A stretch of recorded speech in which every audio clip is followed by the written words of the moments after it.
journaling, and I actually wrote it down in my journal just so I don't lose train of thought in less than 2 minutes. So what journaling is?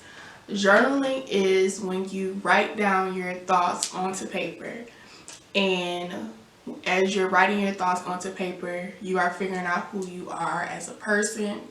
And that's the definition, and that's how I would define journaling.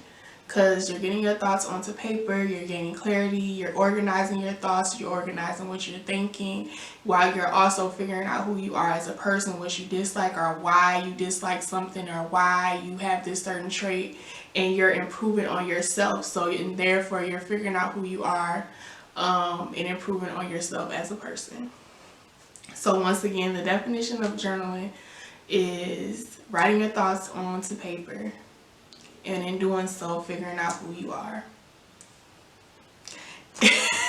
A simple definition, right? I feel like I should say more, but that's really what it is. Journaling your thoughts and writing them onto paper and figuring out who you are in the process. And that is such a good definition. It took me a while to define it for myself. So yeah, I'm not gonna hold you long. Like I said, less than 2 or 3 minutes for, what is journaling. It's not a long, detailed description. And my name is Xandria, and I am just a black girl going for it. And be sure to subscribe and follow all my social medias. And I'll see you next time.